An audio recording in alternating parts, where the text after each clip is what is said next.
Sam ဟာအရေးကြီးတဲ့စာမွေးပွဲဖြေဖို့ရှိတဲ့မနက်ခင်းမှာအိပ်ယာနိုးနောက်ကျသွားခဲ့ပါတယ်။သူမ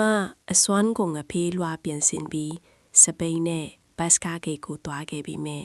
ဘတ်စကာကသူမမျက်စိရှိမှတင်မောင်းထွက်သွားခဲ့ပါပြီ။9 နာရီမှာစမဲ့စာမွေးပွဲကိုအချိန်မီနိုင်တော့မှမဟုတ်ဘူးဆိုတဲ့စိတ်ပြတ်မှုဒီနဲ့ဂိမ်းမတိုင်းမှာထိုင်နေတော့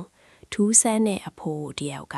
သူမဘေးမှာလာထိုင်ပါတယ်။သူတို့နှစ်ယောက်ဟာအချိန်တွေအကြောင်းစကားစမီပြောဖြစ်ခဲ့ကြပြီးဆမ်စီမှာရှိတဲ့သူမအဖိုးစီက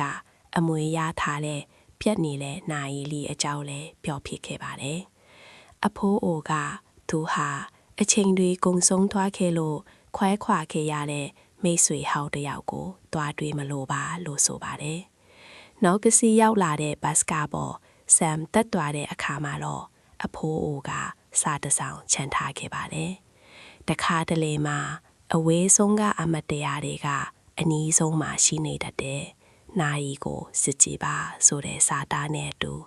ဒူမရနိုင်တွေကအန်တယောပြန်လဲပတ်နေတာကိုတွေ့လိုက်ရပါတယ်။အချိန်က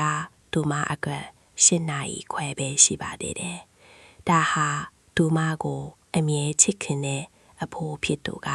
ပေးခဲ့တဲ့အချိန်လက်ဆောင်တစ်ခုဖြစ်နေပါတော့သေးတယ်။